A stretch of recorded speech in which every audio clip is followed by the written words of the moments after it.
1 de marzo, bueno, estos dos grandes artistas están marcados por esta fecha.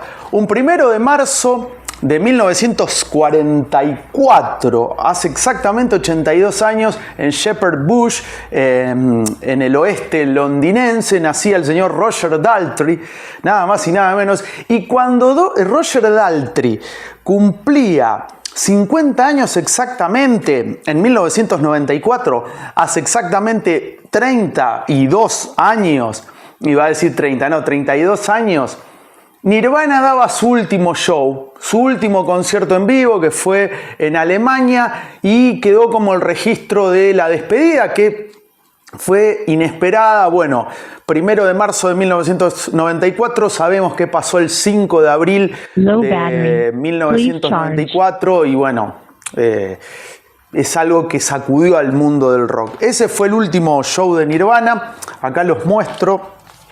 Bueno, Revista Pelo habla justamente el film de la ópera, dice, y aparece el gran Roger Daltrey, acá muestro la revista Pelo, tremendo, esto es un documento de época. Roger Daltrey, el gran mítico frontman de los Who. Yo siempre pienso, tal vez estoy equivocado, pero los Who y los Kinks creo que no están valorados en su justa medida. Muchas veces se habla de Beatles y Stones. A mí particularmente me parece que los Beatles son de otro planeta. Los Rolling Stones me gusta, pero hasta Mick Taylor. No sé, son opiniones. Pero The Who y los Kinks quedan como atrás, rezagados. Y son contemporáneos. The Beatles y Stones formaron parte de esa primera invasión británica que sacudió al mundo del rock. Principios, mediados de los 60, y para mí The Who tenía una de las formaciones más electrizantes, más enérgicas, más salvajes, más, no sé, alocadas de todas las que nombré, de todas las bandas, Beatles, Stones, Kings.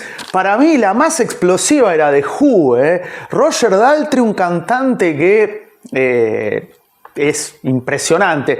Tiene 82 años y el maestro sigue. Pete Townshend, a quien hace poco vi un artículo que decía que rompió 94 guitarras. Nada más y nada menos. Bueno, y un genio, además musical, como compositor, el responsable de esas obras maestras, de esas óperas llamadas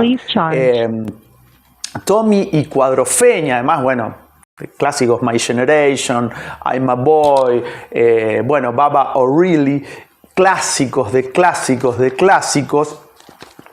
John Entwistle, que es un bajista que por ahí uno lo tenía como que era un bajista al estilo Bill Wyman, pero era recontra salvaje el tipo, le dio un toque diferente. La manera de tocar el bajo es totalmente diferente a la de Paul, a la de Bill Wyman. Y Keith Moon, que de los bateristas de esa época para mí es lejos el mejor. Un tipo que vivió rápido, salvaje, descontrolado. Bueno, se fue así, se fue en su ley. Pero un baterista tremendo. Bueno, Roger Daltrey, que nació en plena posguerra, año 1944, no había terminado la Segunda Guerra Mundial, con todo lo que conllevó esa segunda contienda mundial y sobre todo lo que estaba aconteciendo en Gran Bretaña. Bueno, era de clase trabajadora, un pibe conflictivo. Él mismo lo decía, díscolo, lo echaron de la escuela a los 15 años, se fue, era pendenciero, porque uno lo ve ahí como tranquilo, pero era pendenciero, fue boxeador callejero. De hecho hay una anécdota, hay un documental muy bueno de los Who que está subido, o que está, mejor dicho, en Amazon, no recuerdo el nombre, es de 2007, y cuenta que una vez se agarró, o sea, con Pete Townshend, hasta el día de hoy se llevan como perros y gatos, no se llevan muy bien, tuvieron alguna tregua, de hecho son los únicos dos originales que quedan, obvio, tuvieron alguna tregua, pero siempre se llevaron mal. contaba, y lo ratificaba el mismo Pete Townshend, contaba Roger Daltrey, que en un momento, no sé por qué se pelearon, Pete Townshend le pegó con la guitarra y haciendo alarde de su destreza pugilística, Roger Daltrey le pegó una trompada de knockout que lo dejó dormido. Lo noqueó a Pete Townshend, que se despertó al día siguiente diciendo ¿dónde estoy? ¿Quién soy? Traigo paz, como diría el señor Burns. Bueno, así se llevan. Otro dato curioso, Roger Daltrey, que estuvo desde los comienzos de los Who, cuando eran de The Tours, de High Numbers, con lo que grabaron el primer simple hasta que se transforman en los Who, también fue despedido de los Who. Yo creo que muchos lo saben, tal vez otros no. En 1965 lo expulsaron brevemente de la banda porque había encontrado una bolsa con anfetaminas de Kid Moon y la tiró por el inodoro, la cuenta en ese documental también, y bueno, se armó una trifulca tal que lo echaron de la banda, pero al tiempito obviamente lo tuvieron que volver a traer porque era la voz esa. Yo no me imagino a The Who con otros integrantes. Así de simple. Pero bueno, como dato curioso, también cuando Pete Townshend crea esa obra magnífica llamada Tommy, estaba pensando porque la llevan al cine. Acá está justamente Ken Russell, se va contando la historia. Siempre tuvo a diferentes actores en la mente, pero nunca se le ocurrió pensar en el cantante, en Roger Daltrey. No quería saber nada. De hecho, cuando Daltrey le dice yo puedo hacer Tommy, Townshend se le cagó de risa, vos. Y bueno, y cuando empezó se compenetró de tal manera en el personaje que le tapó la boca, la jeta, como decimos en Argentina, Daltrey a Townshend, y se convirtió en el Tommy característico. O sea, su transformación para el papel fue sublime.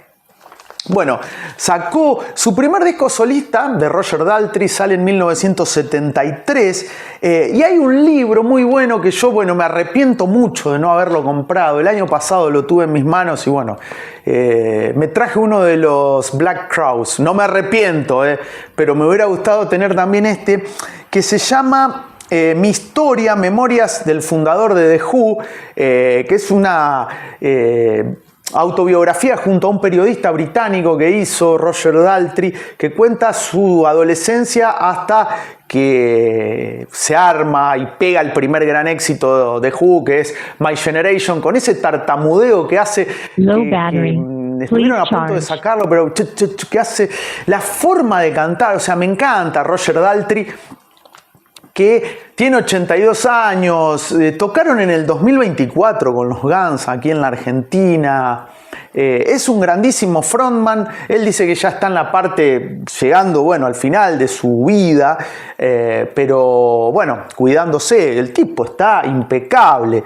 Y hoy está cumpliendo 82 años. Acá lo muestro al gran Roger Daltrey con esos rulos característicos rubios.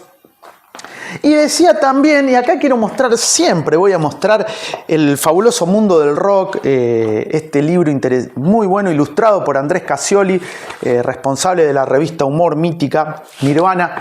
Qué buen...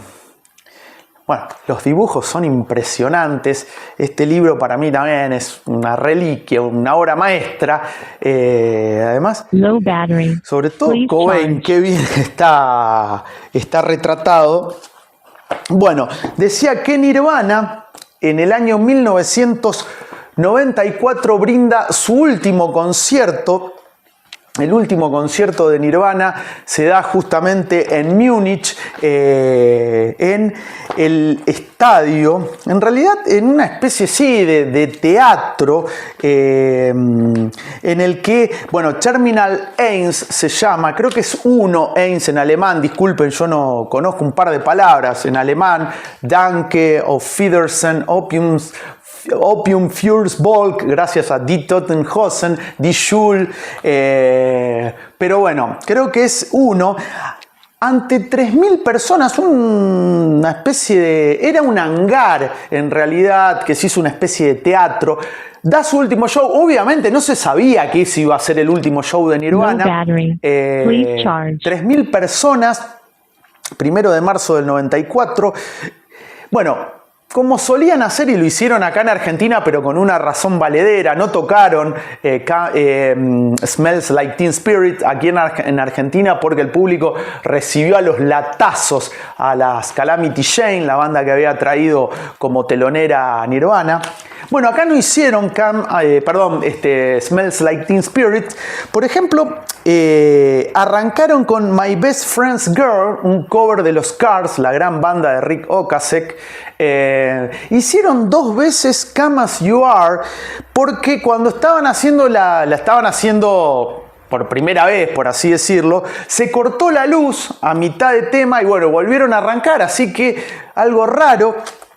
También hicieron Lithium y el cierre fue Heart Shape Box, el corte de difusión, primer corte de difusión de Inútero. De hecho, esta presentación en Alemania, que iba a recorrer diferentes países de Europa, formaba parte de la gira de Inútero, que había salido a fines del año anterior, del 93.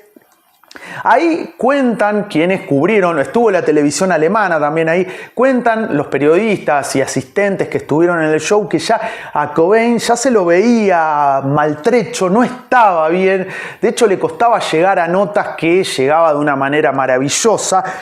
Termina el show, se cancela la gira, Kurt se va a Roma, toma un vuelo hacia Roma, se encuentra con su pareja, con Courtney Love, y ahí en Roma justamente es hospitalizado porque tuvo una sobredosis o fue víctima de una sobredosis y bueno, es internado y ese fue como el primer anuncio, como se dice comúnmente ahora, red flag, la primera advertencia. Lamentablemente un mes después, prácticamente y de manera exacta un mes después, el 5 de abril ya sabemos lo que sucedió, fue encontrado después de búsquedas, intensas búsquedas durante varios días, el 8 de abril de 1994 se encontrado su cuerpo. Bueno, ya sabemos cómo terminó, no voy a ser morboso.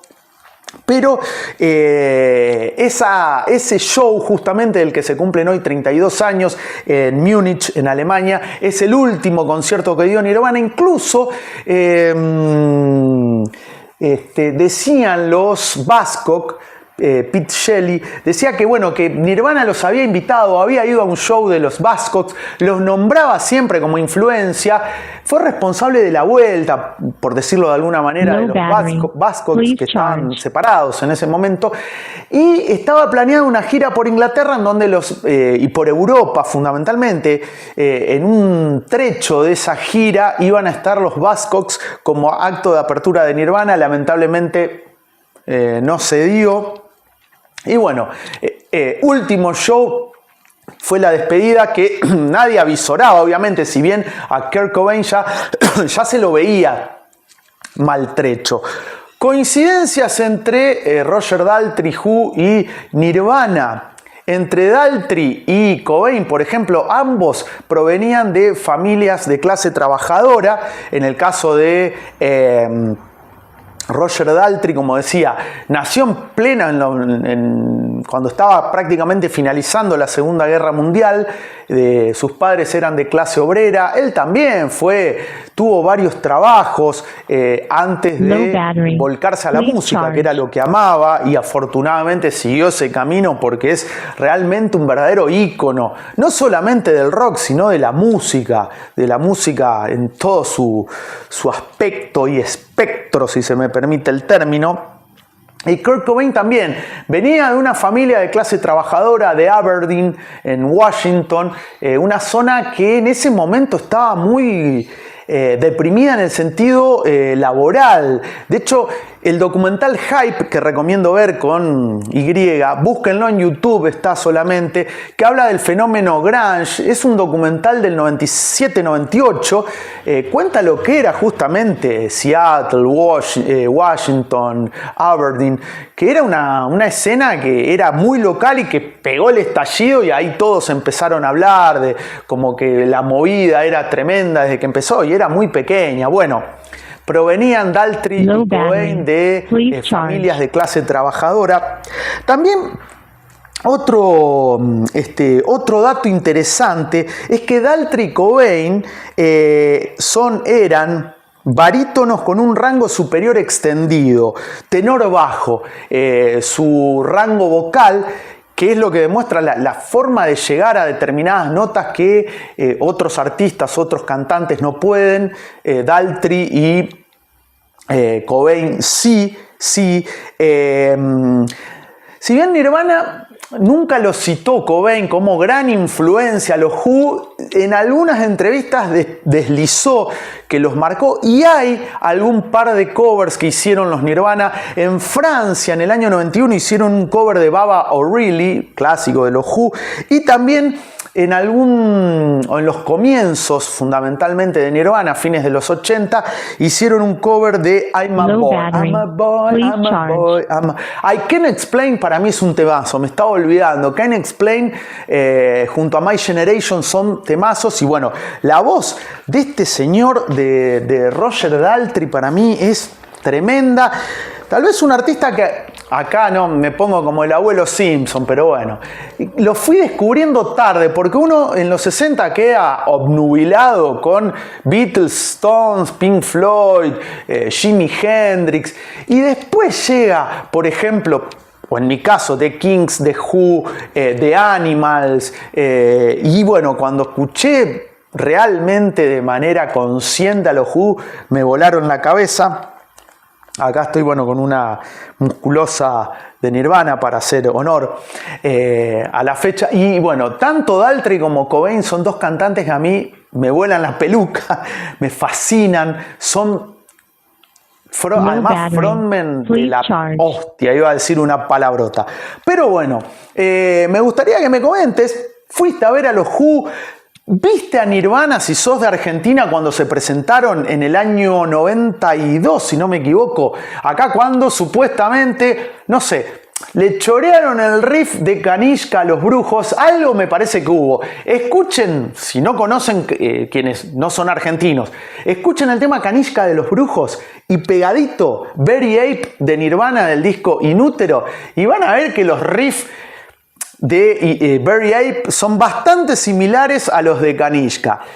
Bueno, los Brujos tocaron, fueron teloneros de Nirvana en esa presentación en el estadio de Vélez, si la memoria no me falla, y se habían encontrado en Rock and Pop, en la radio, y los Brujos le dejaron una copia de Fin de Semana Salvaje a Nirvana. Los Nirvana los fueron a ver a un show medio íntimo que dieron los Brujos, quedaron fascinados. Y bueno, tan fascinados quedaron que parece que de alguna manera le extrajeron el riff de Kanishka. Para mí sí, qué sé yo, tal vez lo hicieron de manera inconsciente, lo que sea, pero el riff de Very Ape suena muy parecido al de Kanishka, para mí. Pero bueno, los viste a los Who, viste a Nirvana cuando tocaron acá en Vélez o cuando se presentaron en Vélez. Contá también si estuviste en ese recital de Nirvana, cómo fue ese mal recibimiento a Calamity Jane. Bueno, todo. Comentarios, por favor, que los espero ansioso y me encantan. Me gusta, obviamente, y ya que estás te suscribís, porque es un canal totalmente independiente, under, hecho a pulmón, como cantaría Alejandro Lerner, que es un artista que no me gusta mucho, pero la canción está buena.